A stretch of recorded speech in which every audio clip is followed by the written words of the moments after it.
Beavemanites and Docutrons, assemble!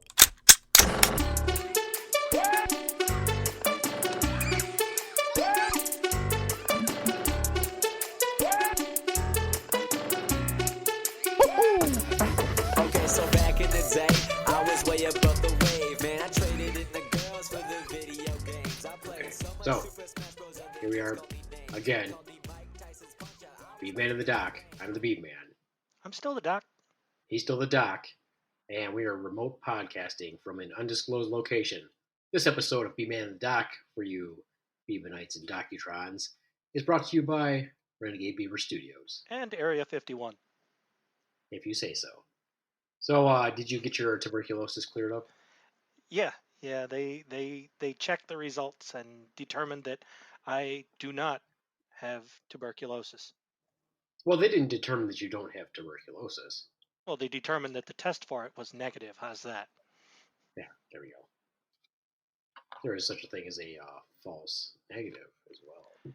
Really? Because I always thought it was the other way around. You could have false positives, but never a false negative. Oh no, of course you can. That's what we call specificity and sensitivity, or sensitivity and specificity. Good stuff. The chances of a test working really well, so much so it has such a percentage of being correct that you're a low likelihood of having a negative test when it's positive, and then the reverse of that is also true. All fun stuff to learn and know. I Have also you I also got my first Hep B shot today. really? Yo, Was that'll I, be fun. So you did the titer and that didn't come back that you had to that you got the Hep B vaccine. correct. There were no titers. I would swear I got the shots when I was working there at the hospital years ago, and apparently I didn't. Either that or they wore off, and it needs a booster. So, Yeah, that is strange that you didn't get it because usually you would have to sign something that says I declined the hepatitis B vaccine. and I am not one to decline vaccines when they're offered, generally Really? speaking. You don't want to decline vaccines? You think there's some sort of efficacy to them? No, I think they were a good idea, especially working in that line of work. But you don't believe that it causes autism? No, no, I do Oh, not. okay. Just to clarify, I also do not believe that it causes autism. We discussed this a while back. Yes, we did. It wasn't the hepatitis B vaccine, but it was the MMR. But still, anyway, hey, have you been hearing all this talk about ticks and tick-borne illnesses and the government involving themselves a little bit? I don't know. I haven't been watching the news in the past few weeks. I canceled my Comcast membership because their prices were pissing me off. And so now I don't have any news channels. It's all just mind-numbing TV. You get like news though on like your phone, or do you read like the top stories? Or I think you get so many of those for free on the Yeah, phone. it throws top stories out there, but you know what? It's probably better that I not pay attention to the news for a while because it's all bullshit.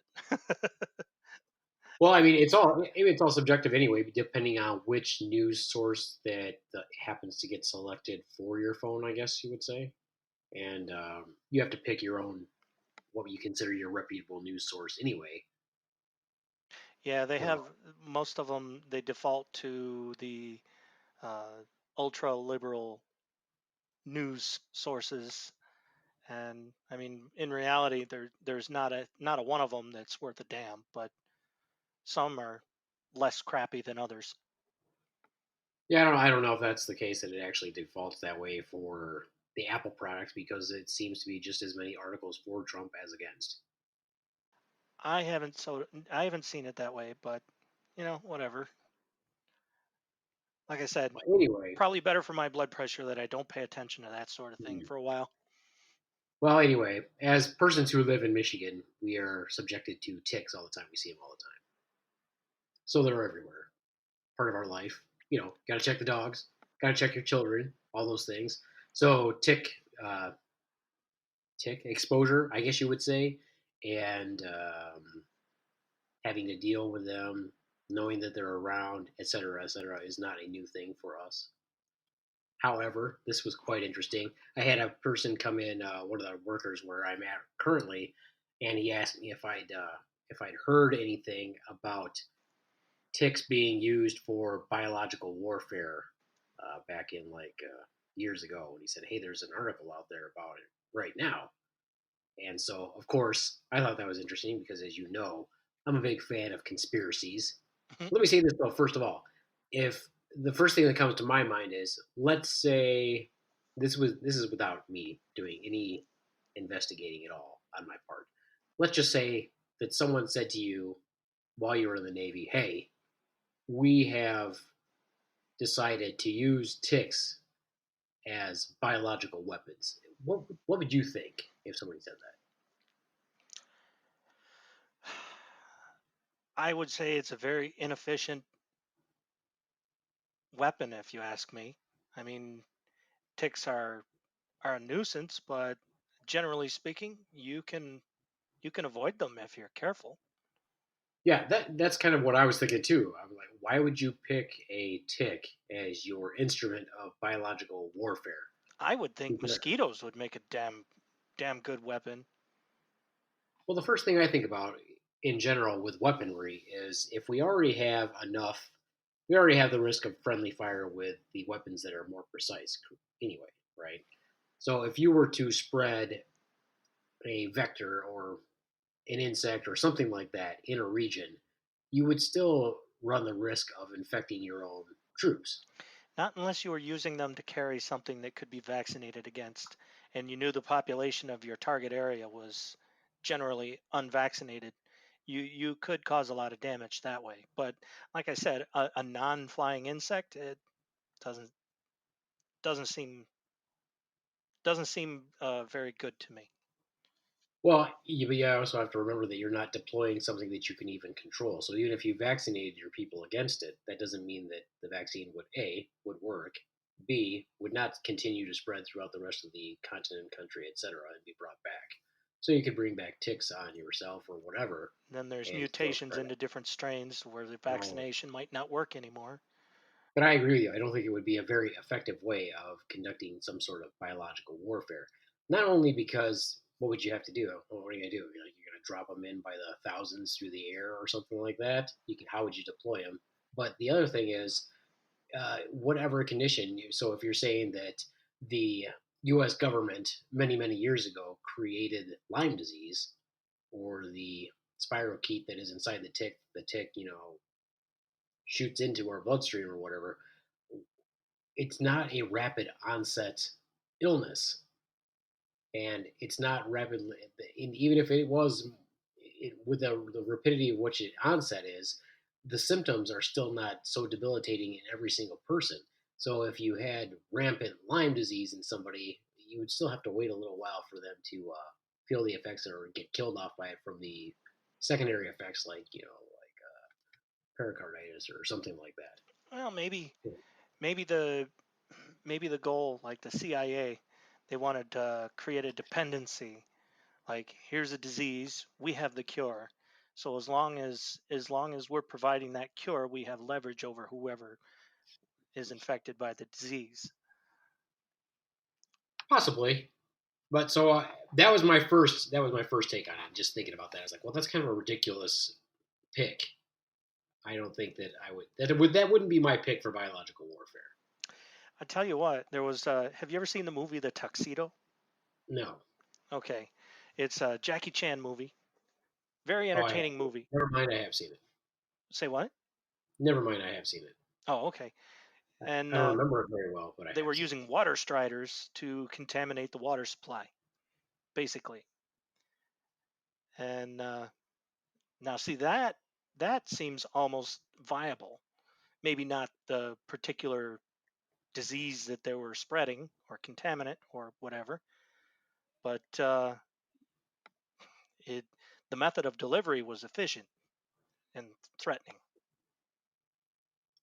Well, so anyway, this is when the guy told me about it, I thought it would be some sort of a hoax, right, or just some conspiracy type theory that got some publication. But it's more than that. So I'll read you a little snippet of this, one of the articles, okay?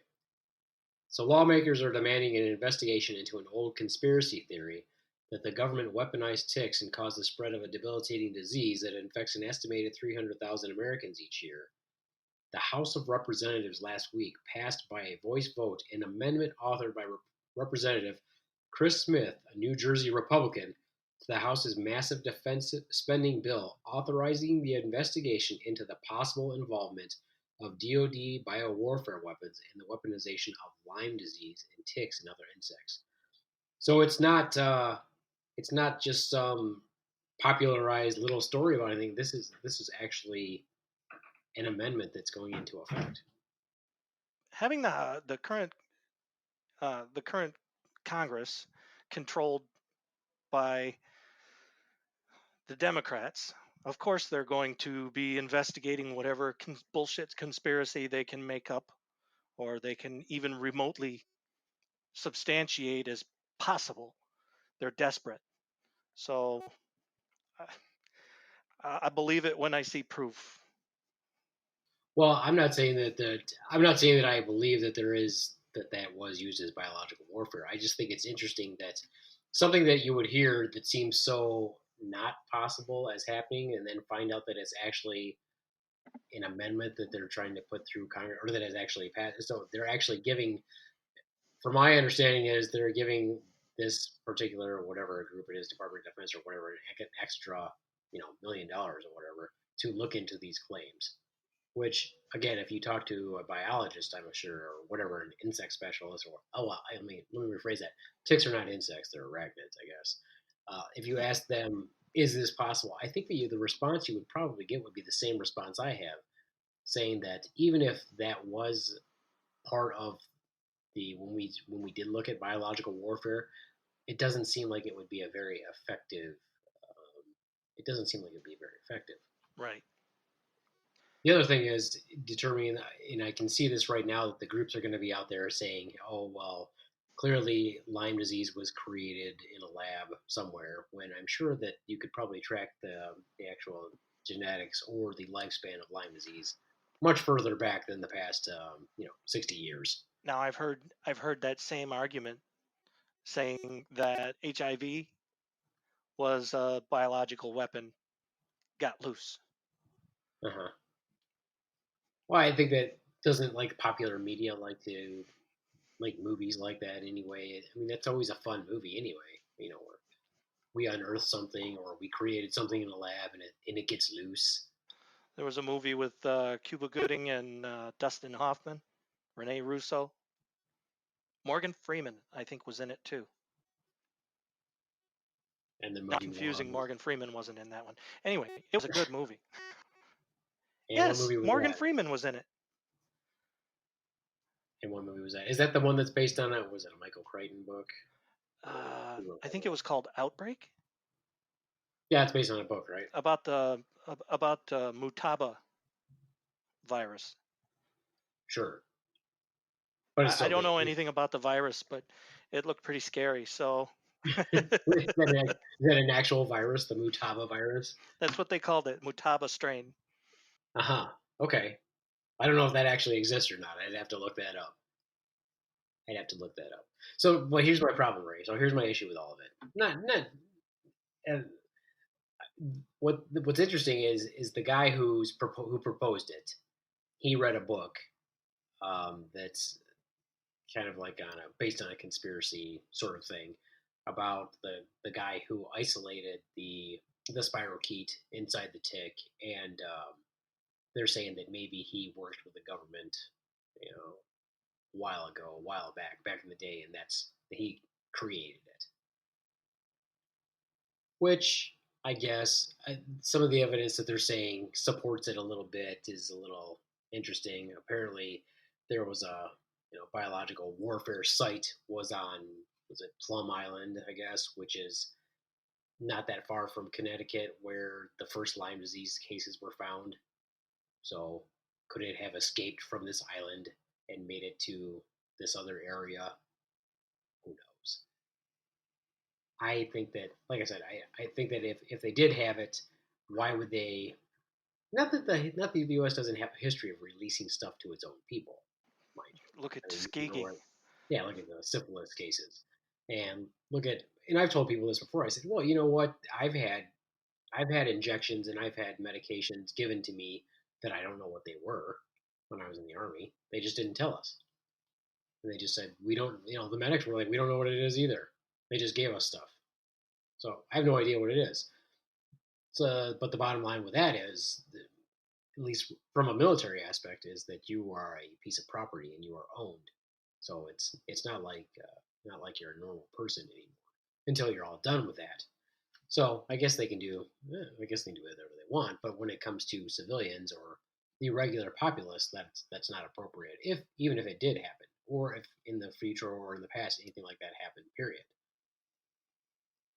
The other thing is though, if it did occur, if something like that happened or anything like that, it's my understanding from the little reading that I did, biological warfare or the intent or the experiments conducted thereof to determine what would be a great use of uh, biological weapons, if you will, wasn't banned until I think the 60s by the United States.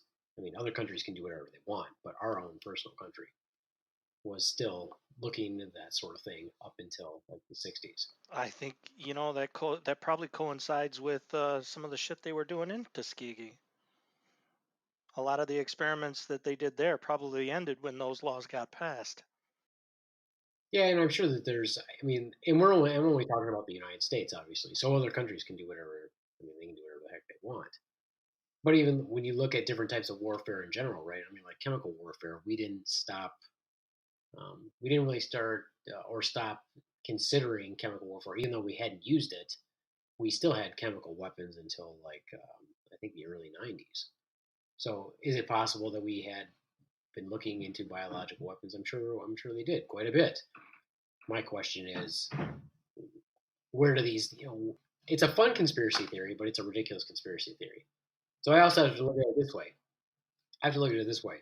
Now, what's going to happen in relation to the general populace, and what's going to happen in relation to the medical community because of this inquiry?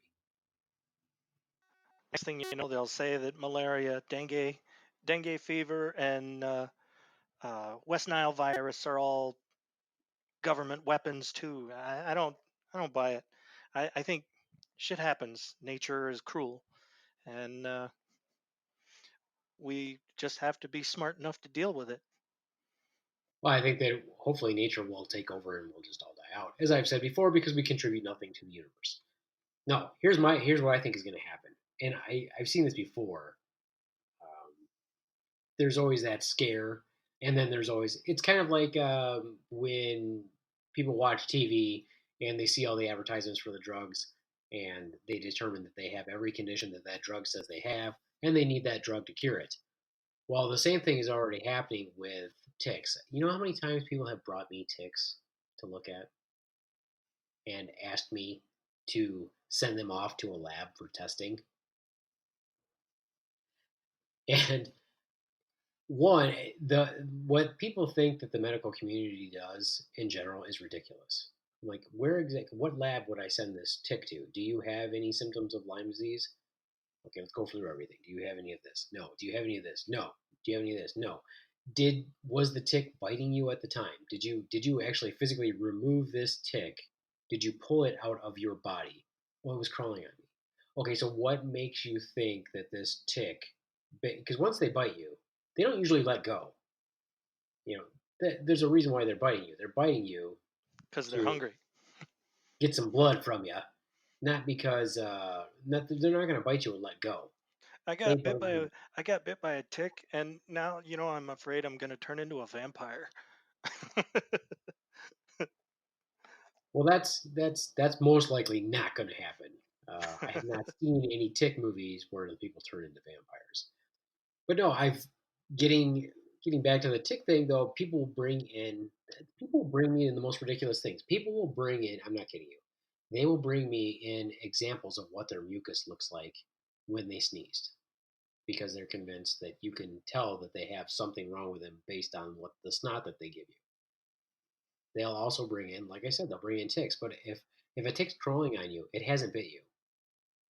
That's the bottom line. My son, my oldest son, what the summer before he left for the army, he went out. He went out with his friends. They were playing airsoft, and he was crawling around in the woods, and he had a tick on his belly.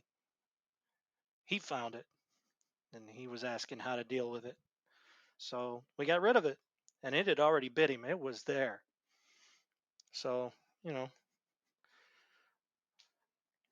Well, he's but the he's thing fine.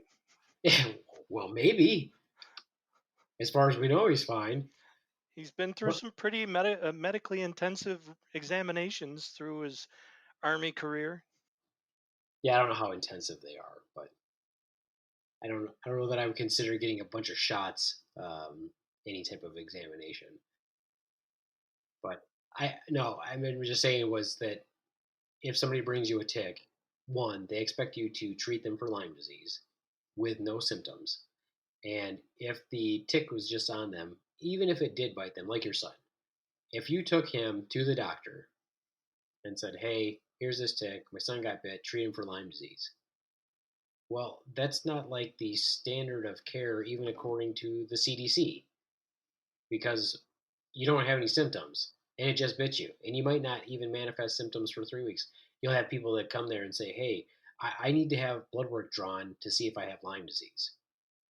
If you just got bit, your blood work's not going to be positive anyway. So it's more panic, and you always have to wonder where does this panic stem from, or why did they even propose it in the first place, and why is it doesn't anybody think that this representative's a little bit ridiculous for even proposing it in the first place? Because that's the whole purpose. He wants to create fear, and that kind of fear generally is has negative effect on the whoever whatever politician is in currently in office.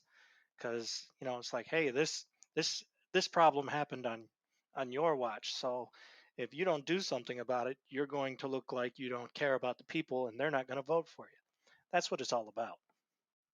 But if you had just like if and I know nothing about the money or the finances of Washington and what type of budgets they have to pen to pass, but if you're adding like another $1 million to a department to investigate that, in the grand scheme of things, how much money is that really? Not much. Not much. So how much investigation is there going to be into it? I mean, what are they going to do? Just ask some old guys from the 50s and 60s if this was possible or plausible? They'll probably pay somebody grossly. uh, They'll have somebody grossly overpaid to do a job that could take 5 minutes to do, and say, um, "Is there a problem here? Nope. I don't see any paperwork. Must be no problem. Move on. $1 million wasted. Could be 10 million, still wasted." I think without any kind of proof to warrant that kind of expenditure, that's why $1 million is just a token amount. So they put that out there. Ooh, look, we're spending money, so the problem must be getting better, and really, it's not. It's for nothing. Otherwise, if they thought it was a serious problem, they'd probably have a full investigation and have 10 million or 20 million or whatever. Just $1 million is just a number to make people say, "Ooh, they're serious." That's it. It's all bullshit. I mean, $1 million is a lot of money to us, but in the grand scheme, for budget reasons, for departments of the government, I agree, it's nothing. It's not. They're It's wagging the hardly dog. anything. That's Yeah. what it is. Well, why do you think that anybody would even listen to this proposal in the first place from this guy? Because people are sheep. I mean, if you're basing it off of articles that you've read or a book that you read that speculates on a conspiracy theory about the government doing biological um, warfare utilizing ticks, and I got up onto the Senate floor or the House of Representatives or whatever you call it, and I got up there and I said, "Hey guys, I think we should do an investigation about this because I read this book." Feel like I feel like if we had a group of friends and I said that, what do you think they would think?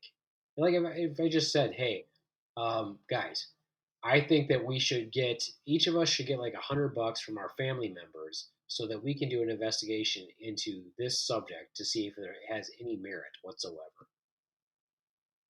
Because that's what they're doing. They're asking us. Well, they already get our money anyway, but they're asking them to give money for them to look at this based on a book that this guy read that's basically a conspiracy. I think I think that you and I ought to get $1 million in order to investigate Cliff Clavin's theory of survival of the fittest brain cells. Are you familiar with that? Isn't he mostly just doing voice work for Pixar? Isn't that what he mostly does now? Probably. But his theory was that when you drink beer, it kills brain cells. But because of the laws saying survival of the fittest, only the slowest brain cells get killed off. So when you drink beer, it kills off the slowest part of the herd, so the rest of it can move faster. Therefore, drinking makes you smarter. Yeah, I don't know that that's actually accurate either. That's a good theory. I don't know how plausible that one is. Also, here's this guy here. So Gary Wormsmer, chief of infectious diseases at New York Medical College and founder and director of the Lyme Disease Diagnostic Center, said that the theory is not logical, not reasonable, and not true. So you have someone who's learned and is actually working at the Lyme Disease Diagnostic Center, and he said that's kind of a dumb idea. I'd have to agree with him. Yeah, we're not even scientists. It's just part. Oh, this is a good one. He said it's just part of the mythology of Lyme disease. Nobody seems to pay attention to the actual facts. And it shows that he said research shows that the bacteria has been around for tens of thousands of years, adding that if it were true that the government caused widespread disease by releasing infected ticks in New York, then the bacteria wouldn't be found across the U.S., which it is, by the way. Well, I mean, maybe they got fast little legs, and the ticks have spread quite rapidly. It's a pretty amazing though. If you read about ticks, I did a little bit of tick reading today. They can go like I think it's like 3 years. They live on 3 years, but they only like may feed like twice, maybe Wow. three times. I Then know they just bed bugs are real similar. They can go like a whole year without eating. yeah, that's pretty crazy if you think about it. And then it said that the babies they have is like 2,000.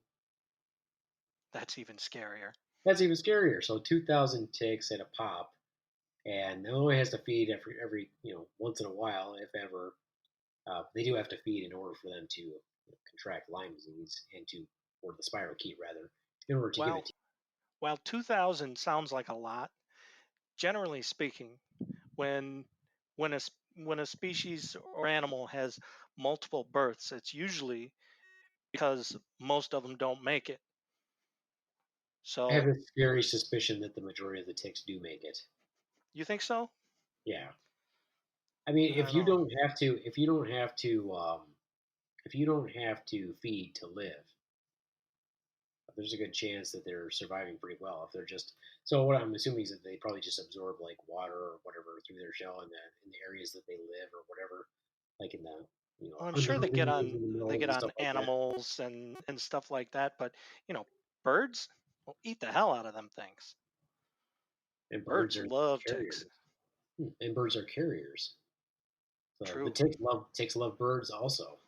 So I guess it's a mutual love. They love each other. To death. Yes. Yeah, did you know that the deer tick, that's the one that seems to be the one that they say carries Lyme disease, also known as the black-legged tick. Did you know that deer do not carry Lyme disease? Hmm. No, I didn't know that. I thought it So was one of those things that could happen to anything that was bit, any mammal anyway, by a tick. no, it's there's some that don't carry it. We do, unfortunately. Now they can have so basically the deer tick is misnamed. I guess they assumed that it carried Lyme disease, but it does not. There's also interesting that they were saying that many things like the birds and mice and whatever that have Lyme disease, they can carry Lyme disease but have no adverse effects from it. So in I'm other words, pretty they've got sure that dogs can carry it too. But I think their reaction is similar to ours as far as uh, health endangerment.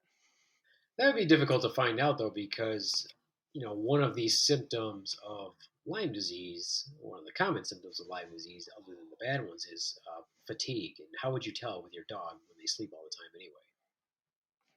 Well, I think that when we used to take our dog in, they were always talking about precautions to take against fleas and ticks.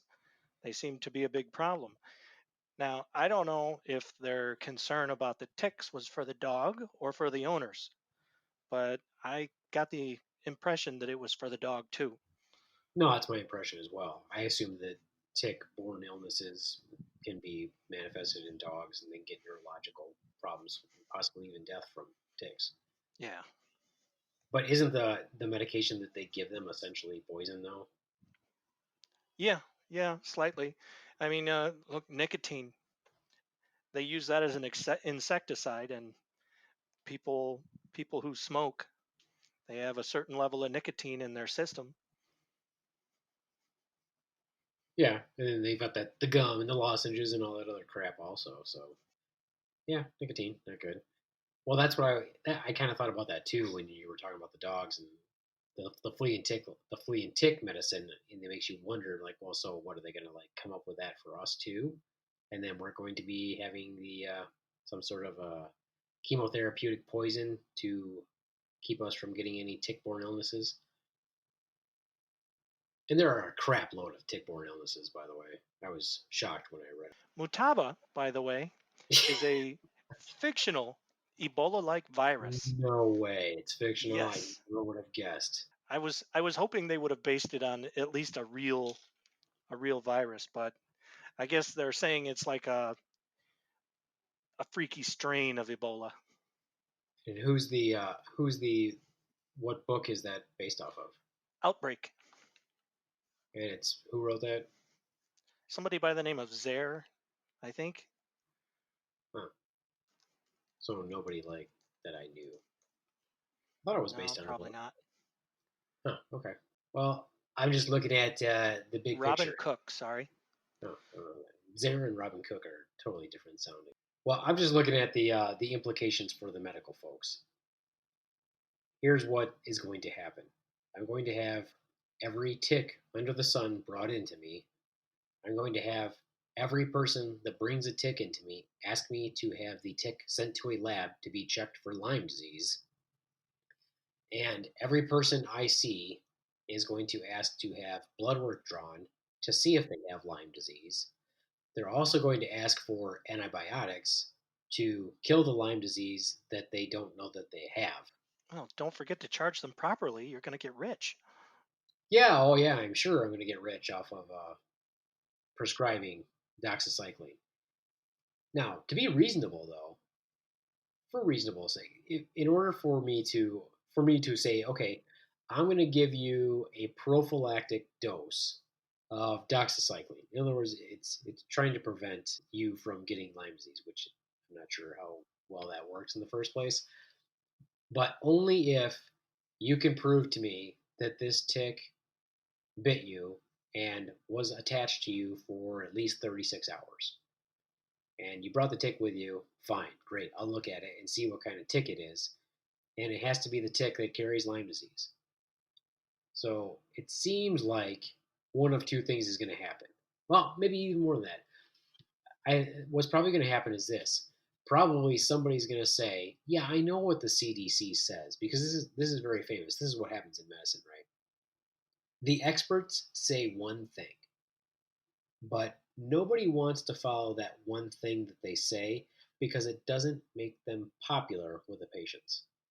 And what everybody wants to be, and what the people who pay you want you to be, is they want you to be popular. They don't want you to practice appropriately. I don't want a They want you doctor to be that's popular. popular. I want a doctor that's fucking right. No, you want a doctor that's popular. You want one that does everything that you say, even though you don't know what the fuck you're talking about. You want a doctor who is going to give you everything you ask for, even though it's not medically appropriate. I want a doctor who's going to answer as many questions as they can and then tell me the way it is. That way, I'm making an educated decision on what's going on. You know what they But call a do doctor who just wants to be popular? A yeah. quack. No, no. There are organizations out there that base your whether or not they're going to keep you as an employee or not based on your popularity score. There are actual organizations out there that hire other organizations to do your popularity score um, based on your criteria or your grading system. That they actually mail these cards out to the patients that you've seen and of course not everybody's going to fill them out, but the ones that do fill them out, they have a little algorithm they follow to see how popular you are. Doesn't matter if you're practicing to the guidelines or not. They want to know if you're popular enough. That's nuts. But that's the way it's going. And I've worked at more than one organization that has done that, and it's horrible. And you'll see more and more of them doing it. And I then when think you it's look at just as crazy as basing your ability to get a job on your credit score. yeah, The whole credit score system is fucked to begin with. It's all bullshit. But yet they want to base my ability to get a job on credit score, and it just makes no sense to me. It seems like a gross violation of privacy, and it gives way too much power to employers to get into information that is irrelevant to the job. yeah, that doesn't make much sense at all. Actually, what does your credit score have to do with whether or not you can do the job? Well, some jobs they want to know about your driving record. Well, I guess I can understand that if you're a driver. yeah, that kind of makes sense. But credit score, no, no. Maybe in one of those rare cases where there's some kind of financial advisor or as part of a background check to see if your criminal background or whatever. But even that, it's not a criminal issue. No, So you're just a fucking idiot. yeah. Yeah. Well, some people have bad credit score, and it's really not their fault. I mean, you get sick and you have insurance, but yet you get hit with so much money it literally breaks your financial bank. What do you do? So you have some kind of heart surgery, you run up $100,000 in debt even with insurance, and then you wind up filing bankruptcy. What do you do? Your credit is fucked. Suddenly you can't get a job. It Well, makes no then sense. that goes to my conspiracy theory that the government wants you to be dependent upon them. So then, when you can't get a job, you can get you can get benefits. So, then now you're living at the poverty level, and you're dependent on the government. Right. So then that dependency leads to uh, things like, oh look, there's an outbreak of tick-borne illness. Right, and then I found this tick on my random walk to the mailbox because I am now 600 pounds, and I don't go outside. And that tick wasn't on me. I just found it. So can I be tested for Lyme disease? And please give me doxycycline because I feel that that's the best treatment approach. And then I go through the science. I spend my time being a good provider, telling you all about it, and then I tell you why you don't need it, and then you get mad and I get a bad score. I once found a massive black widow spider out in a cornfield behind my house, and I wasn't like worried that I was gonna get bit by a spider. In fact, I probably did some really dumb shit, teasing it, play with it, trying to. We would collect spiders and try and make them fight each other. Okay, You dump one okay, spider on another one's web and see what they do. sure, okay. Then how old were you when this happened? I don't know, 8 or 9 years old, probably. Okay. All right. I'm thinking. I was like, oh, he did this when he's like 20 years old. Okay. So continue your story.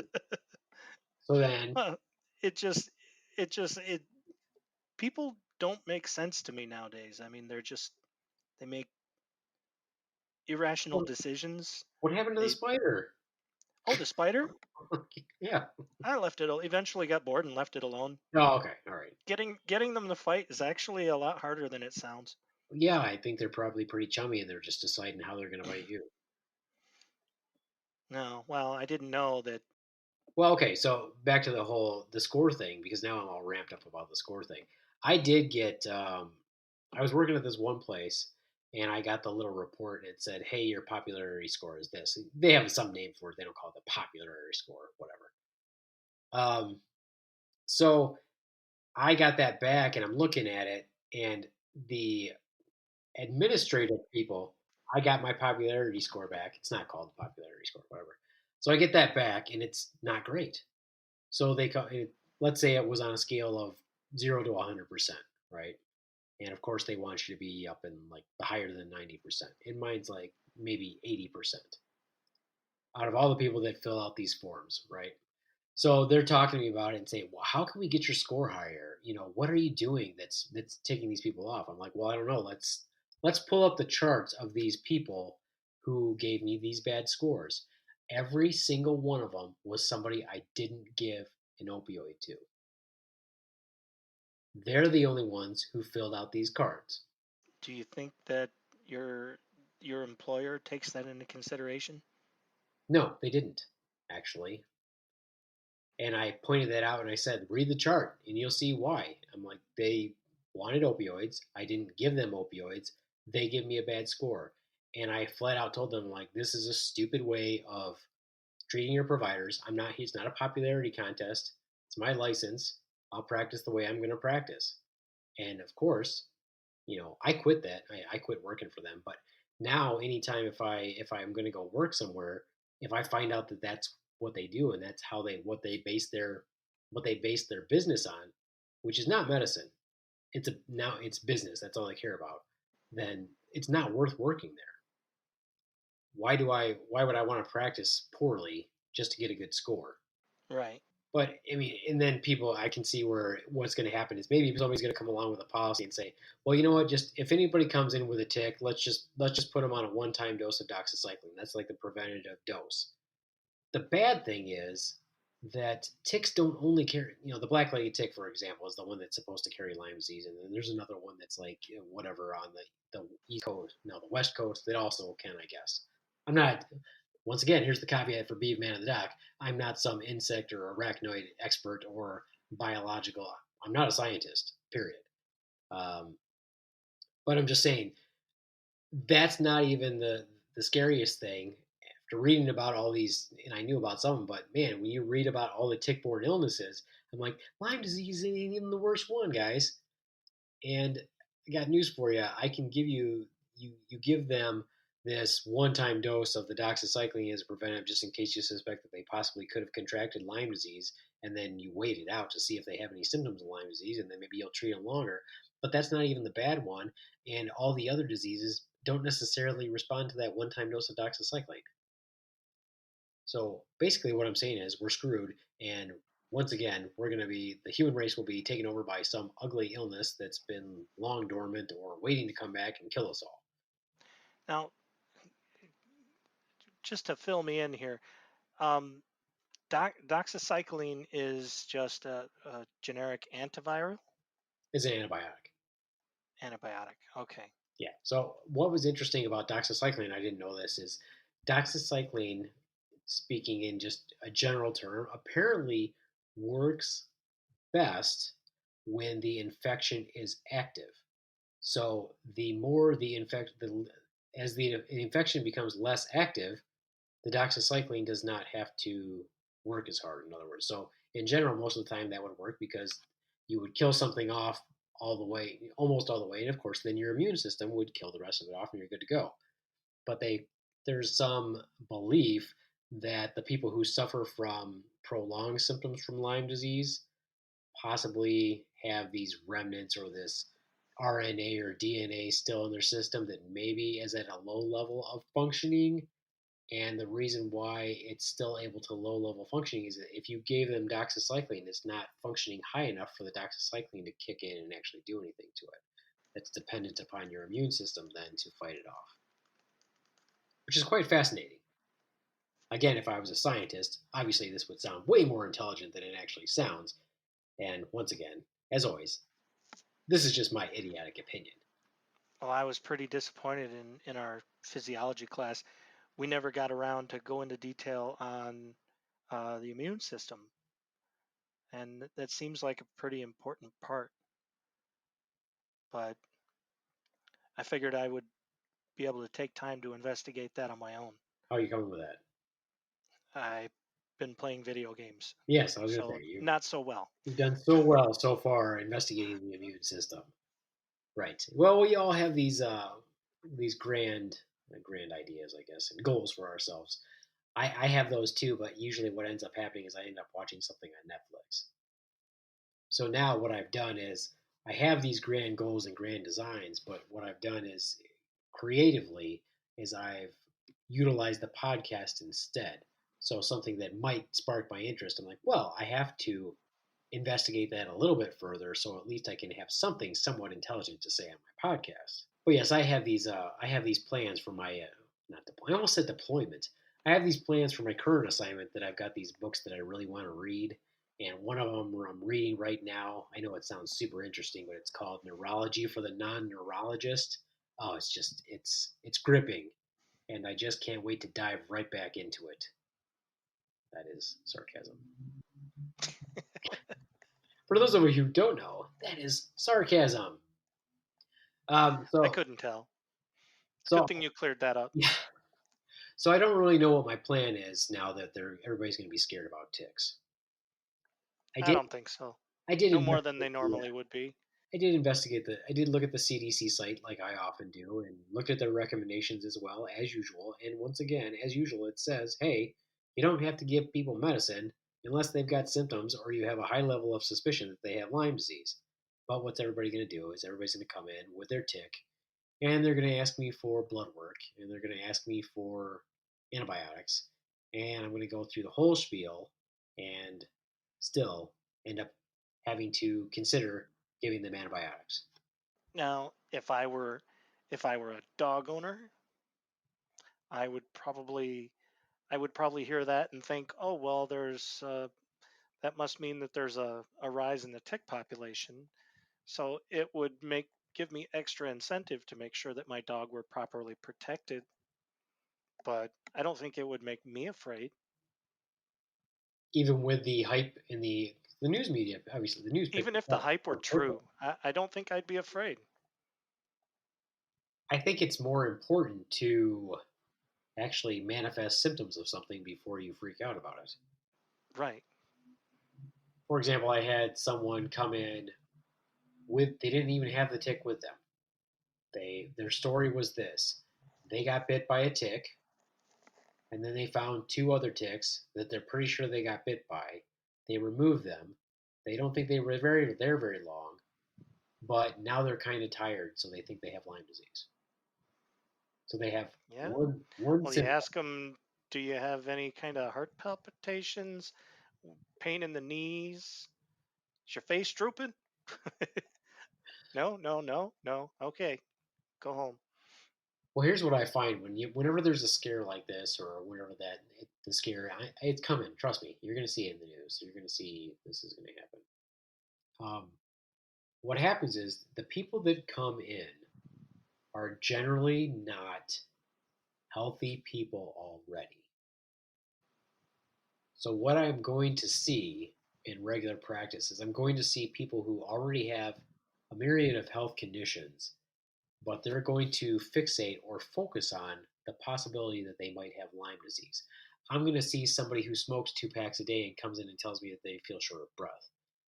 I'm going to see somebody who's, on has congestive heart failure and has COPD and who has atrial fibrillation and all these things, and they're going to insist that they have Lyme disease even though they haven't been outside in 10 years. Well, see, here's something. Here's something that I've caught myself. falling victim to on occasion. You know, as we get older, our bodies start failing in different and sometimes minor ways. It does. And when those things start happening, I start looking at it as, oh, what's that a symptom of? And instead of just saying, well, I'm getting older, pain in the joints, comes with the job, so to speak. And I start wondering, well, what else could it be? What if it's not that? Because I've never had that problem before, but then again, I've never been this old before. So It's true.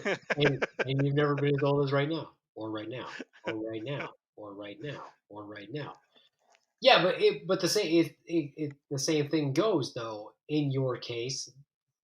Looking at you, if you said, "Hey, I've got this," and maybe it's a symptom of something else, I would say you're right. It is a symptom of something else. Now, what is that symptom of something else related to? As I've told you before, when you had that stuff, I'm like, yeah, but you have this, or you have that, or this is probably related. You can't just well, chalk it up to. You can't just chalk it up to like, oh, well, I'm older now. What are you? I've had How much perfect older? vision my entire life. What are you like? 5 months older than me? Yeah. Well, I don't know what, 47. Yeah, I'm 46. Yeah. I was born So in March. I was born in March. So yeah. So I'm a what? little more than a year. So a little more than a year. Okay. So not that much older than me. I've probably been in way more accidents than you, but I don't. If I woke up tomorrow and I had a new pain, I would look at it and go, it's not because of age. I'd say, why am I? Why is that? What changed all of a sudden that I have that issue? So I don't ever sit there and go, oh, it's because I'm old. Oh, fuck that. Not Well, necessarily. my doctors told me that on a number of occasions. One Well, one day I go in there and I complain about something, and he says, "Well, you're getting older." And then another day I go in and he says, "You're a young man. You shouldn't be having these problems. That's not it." My doctor is kind of I don't know, unpredictable that way. well, you can't But expect me to remember who you are. well, my whole life I've had perfect vision, for example, and as of late, I have been forced to admit that I'm having trouble reading like the back of the pill bottles and like the shampoo bottle in the shower. I can't read the writing anymore. So I think I think it's time that I go and get my eyes checked. I think all this time in front of the screen is having an effect. But then again, my brother needs reading glasses now, and he's had perfect vision his whole life too. Well, So okay, so in that case, I would agree with you because we do know that there's a change in our lens over time, and the muscles that work our lens and all that good stuff. So there's even a term for it. It's called presbyopia. So we know that it's called age-related change in your vision, just like there's age-related change in our hearing. Was it presbycusis or whatever? So we know that. But if you woke up tomorrow and you said, why does my rectum hurt? Oh, it's just aging. Or if you said, why did I lose 20 pounds all of a sudden? Oh, it's just cancer. Something yeah. like that. So if I woke up and there was something just completely different, see, I wouldn't be thinking I wouldn't think the worst. I would think, what did I do that's different, or what has changed that I need to change, or etc. So, like, if you said to me, and I think I said this to you before, you're like, when I asked you, I'm like, well, do you get short of breath when you tie your shoes? You know, Yes. and you're like, yes. And I'm like, okay, well, then you need to fucking lose weight. There you go. You know, and if somebody says to you, if your doctor says to you, well, you're getting older, what he really thinks and what he really wants to say to you is, well, you need to fucking lose weight. Well, he's told me that before too. Well, when my Every time patients I come go in, in there, every yeah, time I go in there, he reminds me, you should be about 180 pounds, 180, 185 pounds. And right well, now I'm what, 227. fantastic, doc. How can I fix that issue? Um, No, I mean personal that's what you trainer. say to your doctor. No, no, I mean, but that's what you say to your doctor, right? What good does it do for me to say, hey, you should be about 180 pounds? If I say Diet that and to you, exercise. what what are you going to do if I say that to you? Well, Realistically, I mean, realistically, you haven't done anything yet. I mean, what are you going to do? I have tried dieting in the past. It just sticking to it is a problem. Well, here's The my point. exercising, huh? Here's my point. Okay, so if for example my patient comes in and says, or if it's just a routine visit, but they come in and they're like, hey, I do my routine visit, everything looks okay, labs look okay, whatever, and the big deal is they're like 230, they're like 230 pounds, 5'9", whatever. So this is what I say to them. This is, everything looks good in regards to your blood work, your blood pressure, all that looks great. Your body mass index is this. This is what it's projected to be. Here's the long-term consequences of having excess weight, which maybe you've noticed a little bit. What can I do to help you get some of this weight off to avoid the long-term consequences of being overweight or obese?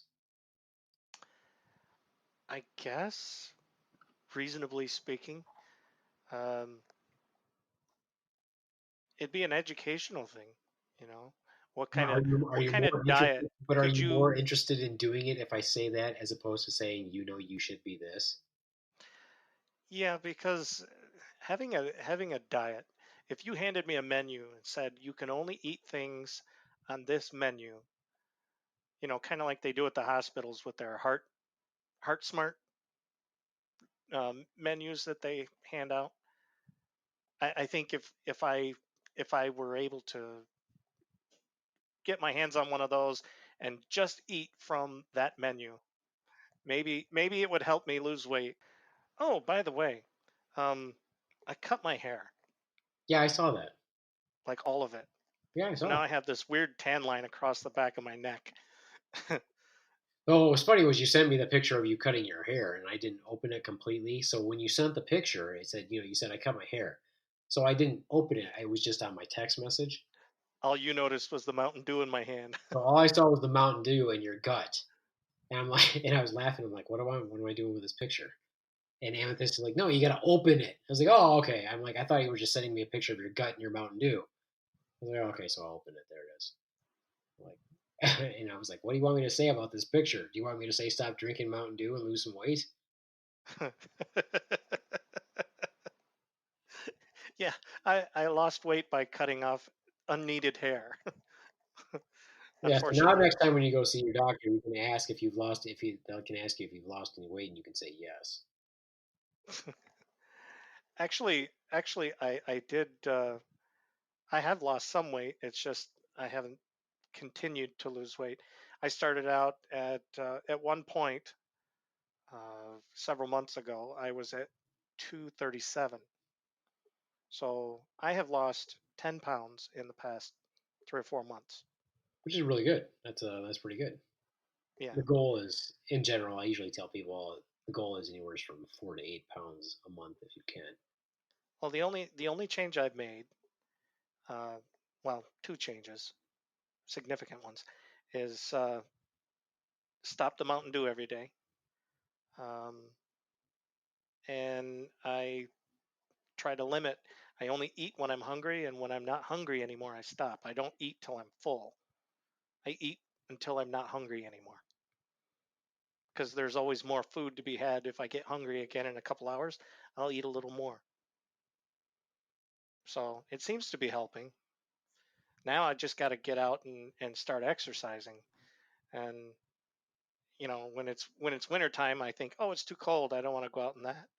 During the summertime, it's like, oh, it's either too hot, it's raining, or the mosquitoes are too thick. I don't want Yeah. to go out in that. And there's too many So ticks. And there's too many ticks out there. yeah, the ticks are You don't want to the risk ticks will running get into. you every time. You don't want to risk the airborne ticks diving in and dive bombing you. No, I feel like a wise person told you to stop drinking so much Mountain Dew. Yeah. Well, actually, that person told me not to drink Mountain Dew at all, That ever. is true. That is also true. I feel like But that was very wise. I think I've toned it down to a manageable, acceptable intake of once a week on Saturdays Well, I would suggest that if you are going to do that, not to send me pictures of your Mountain Dew ingestion. because it pisses you off, doesn't it? No, it doesn't piss me off. I'm just like, well, I don't know why I have to get a picture of your Mountain Dew, but whatever. Well, it was supposed to be a picture of my hair. Ah, which again is bizarre. I'm not really sure why a man would send another man a picture of his hairdo. Because I thought it was cool that It's cool, man. hey, look, I got a haircut, man. Now the picture on our logo showing me with long hair is not correct anymore. Well, I'm not changing the picture on the logo. It's going to Well, stay like that. So, sorry. still got the beard though. Right. All right. Well, anyway, what was I talking about? Oh, I was talking about Ticks. ticks. Yeah. So, um, and my dilemma, which I still haven't figured out how I'm gonna solve that problem. So I'll just wait until I see what happens and go from there. Yes, the government is doing an investigation into itself, and the government would never lie. But it would lie to itself. If the government goes in to investigate itself and finds that this government conspiracy does exist, then they lied. If they find that the government conspiracy or they announce that it doesn't exist, people will assume they're lying. So again, what's the point? Well, hey, but though honestly, let's say this though. Let's say that they find out that it's true. Okay, if it occurred before we abolished biological warfare, it's not a lie. Okay? Ah, Technically, well, that right? shouldn't take too long to figure out. I mean, technically, right? If we People with had the right clearance, they should be able to get that information in a right, day. yeah, if we had exactly, yeah, that's true too. So if we have, I mean, we had known biological sites and what they were obviously doing experiments on biological weapons or warfare, and it was totally legal. It was sanctioned by the government. Now, if So we're gonna something accidentally got out, is there a obviously there is an ethical um, I would say there's an ethical responsibility to inform the public if it did get out, but it's not the actual practice itself. If it was all done before it was outlawed in I think the 60s, then that's completely legal. that's funny because it literally makes it $1 million question. Yeah, it does, right? Yeah, the government, they ask one question in an email to another branch of the government. They return the information to them and they collect $1 million for a day's work, basically. Basically. Wow, I'm in the wrong business. Well, it's not like one person's going to get that $1 million. But no, I think that that's the most important thing to look at. Is there I think if, like I said, if it was all done before any laws were passed by our government that said we are no longer going to be in the business of biological warfare, then every experiment that they ever did was sanctioned. But once again, you have to look at what is ethical when it comes to medicine. Like, obviously, not treating people for syphilis was not completely unethical when they could have just treated them and instead they just collected data. Same thing. If Now, you I did remember I remember a few years ago, since we're talking about government investigations, I remember a few years ago there was a they call it pork in one of the bills that they introduced. This was while Obama was president, and they were trying to pass the budget, and they snuck this little zinger in there for $3 million to do an investigation on wooden arrows for children, on whether or not it was a good idea to give them wooden arrows or aluminum arrows. for to play with? What do you mean? Yeah, yeah, $3 million. Wooden arrows for children is what it was called. I couldn't believe it. So are these like kids that are interested in archery or are already doing archery? Honestly, I don't know. I'm I like, didn't so look into it that much. I thought it was ridiculous enough, regardless of why, for them to call it that. well, it Ah, is ridiculous because I'm trying to figure out why it would matter. I mean, like, are you going to take like a subset of the children and say, I know you have no interest in archery, but you can use these wood arrows instead of these aluminum ones? So what you're saying is there's things that happen in the government that they sneak in under the wire all the time that make absolutely no sense only to a couple of people just for to meet the budgetary requirements or to get more money in one area. Well, I think, yeah, I think that's they have bullshit like this that they put in, and then the unused money they spend, like with the tick research, they spend a day, they look into it. Oh, that was before then. Okay, now I've spent all of 10 minutes of my time sending an email, reading the results. There's our explanation. Now I have $999,000 left to spend, or whatever. And what does that money go to? Discretionary spending, whatever they want. Well, That's how they pay for black ops and dumb shit like that. well, black ops aren't dumb shit. Well, some of them are. I mean, where do you think they get all this money to investigate nonsense like, the trying to claim that Trump is colluding with the Russians and everything? How do you think they can afford that? Um, from us,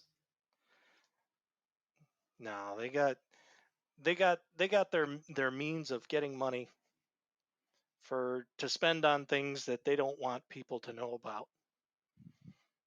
well, And here's the other that's concern, though, right? one of the means that they use. Well, here's another concern, though, right? If they do this, so they've already got the go ahead or whatever, they've got the money to do this little call about or this little minor investigation that they're going to do. I think that no matter what the answer is to the question, it's going to either it's a lie or it was wrong to do. So if they say that it didn't happen, then people are going to say it's a cover up. And then they say if they say that it did happen, then there's going to be repercussions.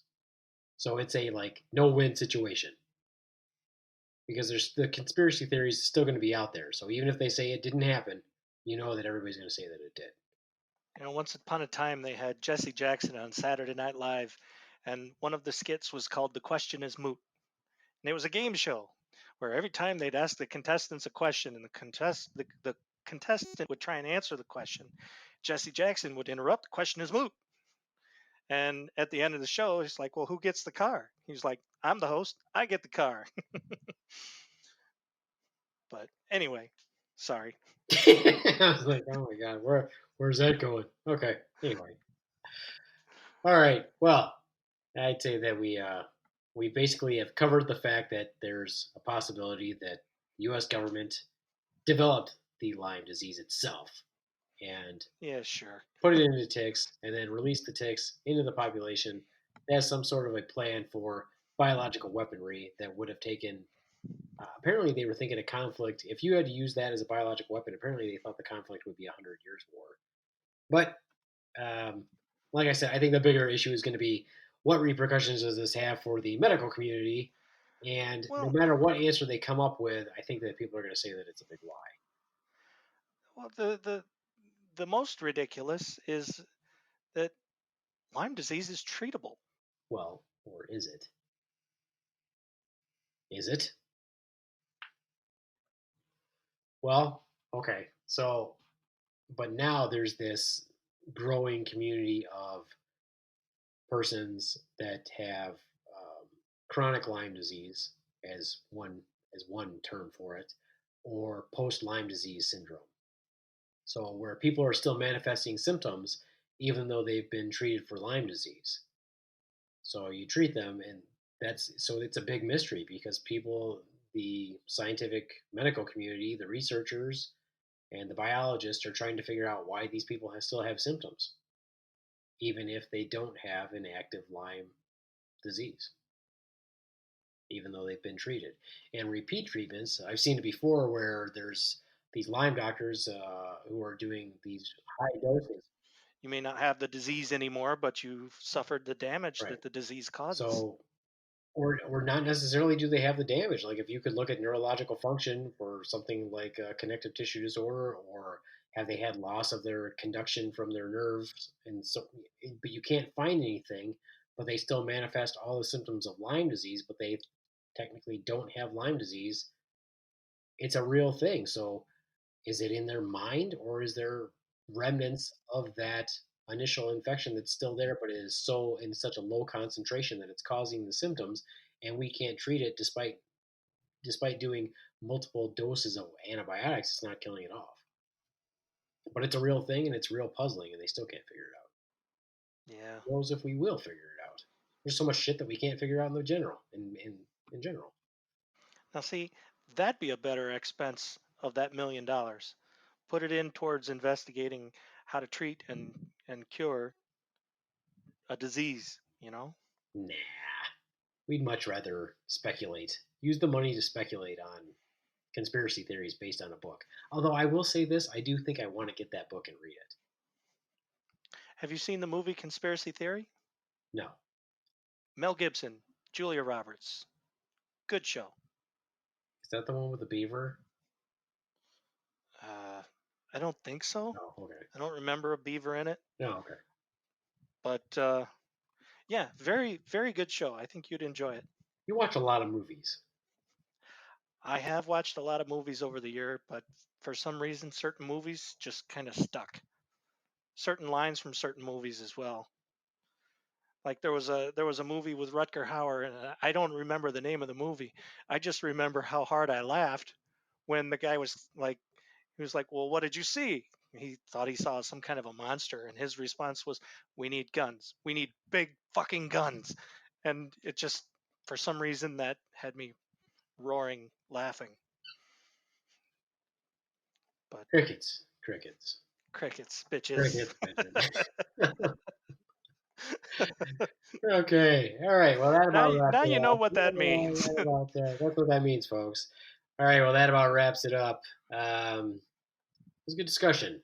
Let's see how it plays out, and I will update everybody next time to see if it's as bad as I think it's going to get. I'm predicting that it'll blow over. Well, we shall see. We shall see. All right. If it ever comes to light, it'll do so before the election, and as soon as the election is over, the next presidential election, I mean, we probably will never hear about it again. Yeah, maybe. I don't know. We'll see. All right. That's it for me from the Beaveman. Saying adios, mooch fuckos. Crickets, bitches.